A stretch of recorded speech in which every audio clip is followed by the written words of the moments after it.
Bro, do you ever feel like you're making your own decisions, but somehow you keep ending up in the exact same situations over and over again? Same habits, same type of people, same why did I do that again moments. Yeah, that's not random. Your brain has been quietly making a huge chunk of your choices for you this whole time, and most of the time, you don't even notice it. Once you start seeing these patterns, you really can't unsee them. Here's the deal. Your brain is insanely powerful, but it's also efficient to the point of being lazy. It doesn't want to analyze every little thing all day, so it uses shortcuts. Those shortcuts are called cognitive biases. And low key, they control way more of your life than most people realize. By the end of this video, you're probably going to catch yourself doing at least a few of these in real time, and that realization hits different when you see how often your own mind has been playing you. Number 1, confirmation bias. This one is dangerous because it makes you feel like you're being logical when really you're just protecting what you already believe. Your brain naturally looks for information that agrees with you and quietly filters out anything that challenges you. It's basically running a protect the ego at all costs program 24/7. A lot of scientists think this came from survival. Back then, hesitation could get you killed, so being certain and acting fast had advantages. But today, it mostly just makes people stubborn. Think about it. You believe your ex was toxic, so your mind keeps replaying the worst moments and barely touches the good ones. You think you're bad at something, so every mistake feels like proof, while every success feels like luck. You go online looking for answers, and somehow you only click the stuff that already agrees with your opinion. And that's the scary part. You're not always seeing reality as it is. You're seeing a version of reality that keeps you comfortable. That's why people can be wrong for years and still feel completely sure. Number 2, the anchoring effect. This one explains why first impressions hit so hard, and why one random number can mess with your judgment without you realizing it. Your brain grabs the first piece of information it sees and uses it as the reference point for everything that comes after, even when that first number is totally arbitrary. Picture this. You walk into a store and see a jacket for $500. You instantly think, nah, that's insane. Then you see another one for $200, and suddenly it feels reasonable. But it's not actually cheap. It just feels cheap because your brain got anchored by the first price. Same thing happens in salary negotiations. If someone throws out a high number first, it shifts your expectations, even if the number makes no sense. And it happens with people too. If someone gets introduced as successful, smart, or important, your brain starts valuing what they say more before they've even earned it. That's the trap. The first thing you hear doesn't just inform your judgment. It quietly shapes everything after it. Number 3, the availability heuristic. This one is a big reason people overthink, catastrophize, and convince themselves certain things are way more common than they really are. Your brain judges how likely something is based on how easily it comes to mind, not based on actual probability, just memory. So if something is emotional, vivid, dramatic, or recent, your mind gives it way more weight than it deserves. You see one plane crash online, and flying suddenly feels terrifying. Meanwhile, driving barely scares you, even though it's much riskier. You embarrass yourself once in a conversation, and now your brain acts like you always do that. You see a handful of people winning online, and suddenly it feels like everyone is succeeding except you. The weird part is, your brain is not acting like a statistician here. It's acting like a storyteller. If something is easy to remember, your mind starts treating it like it must be important, common, or true, even when it isn't. Number 4, the sunk cost fallacy. This one keeps people trapped in bad situations way longer than they need to be. It's when you keep investing time, money, energy, or emotion into something, not because it's working, but because you've already given it so much. Your brain hates the feeling of waste. So instead of cutting losses, it doubles down. That might have made sense in survival situations where persistence was necessary.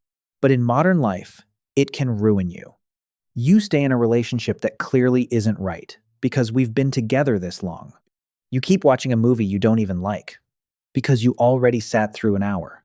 You stick to a career path that drains you because turning back feels like admitting all those years meant nothing. Here's the lie your brain tells you. Just because you spent a lot on something doesn't mean you should keep spending more. Past investment does not magically make a bad decision better. Time you already lost is gone either way. That is not a reason to lose even more. Number 5. The halo effect. This one explains why attractive, confident, or polished people often seem smarter, kinder, or more capable than they actually are. Your brain notices one positive trait and lets it spill over into everything else. It's a shortcut. This person looks good, so they must be good. You meet someone who dresses well, speaks smoothly, and carries themselves with confidence, and your mind starts filling in the blanks. You assume they're intelligent. You assume they're competent. You assume they know what they're talking about, even when they haven't actually shown any of that. That's why a basic idea can sound profound when the right person says it. That's why good-looking people often get judged more generously. And that's why confidence can be mistaken for competence all the time. One strong first impression can cast a glow over everything else. And once that happens, your judgment stops being as objective as you think it is. Number 6. Loss aversion. This one controls more of your fear than you probably realize. Your brain feels losses more intensely than gains. So losing $100 hurts way more than gaining $100 feels good. That's why people cling to safety, even when the safer option costs them more in the long run. You don't invest because you're afraid of losing money, even though doing nothing might hurt you more over time. You don't say how you feel because rejection sounds more painful than regret. You stay in a familiar situation because losing comfort feels scarier than gaining something better. This is where it gets powerful. A lot of the time, you're not moving through life trying to win. You're moving through life trying not to lose. And those are not the same thing. Your brain thinks it's protecting you. Sometimes it is, but sometimes it's just keeping you small. Number 7, the bandwagon effect.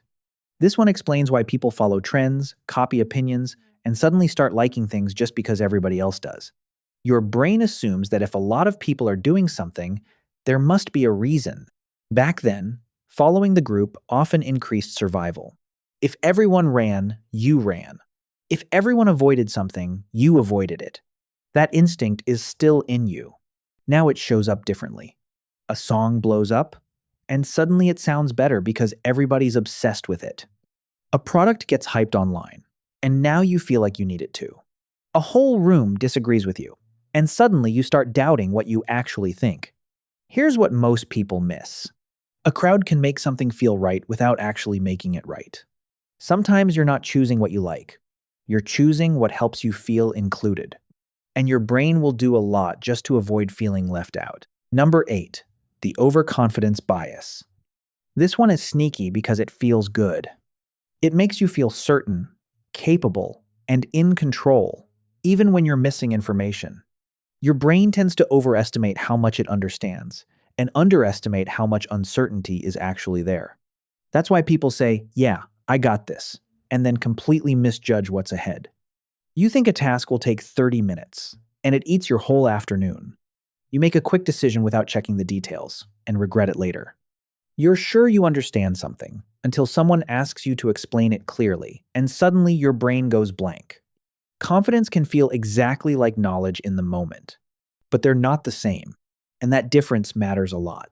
Because sounding sure doesn't mean being right, and feeling certain doesn't mean seeing clearly.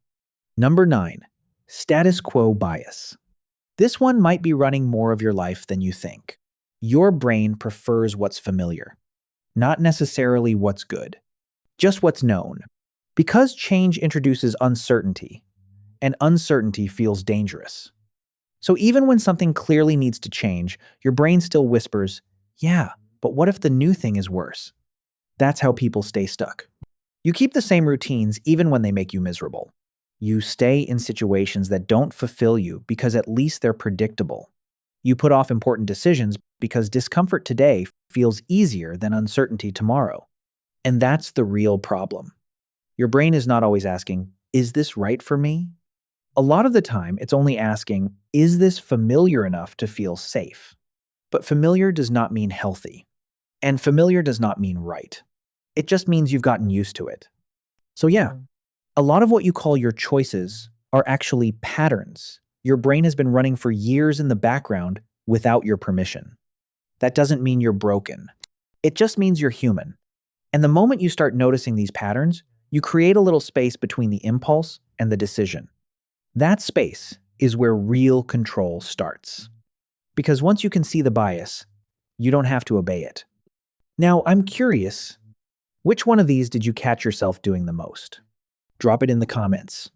I'm actually going to read through them and reply to the real ones. And if this made you stop for a second and think, damn, I do that all the time, hit like, subscribe, and turn on the bell. Because the next video in this series goes even deeper into the ways your mind shapes your life without you noticing.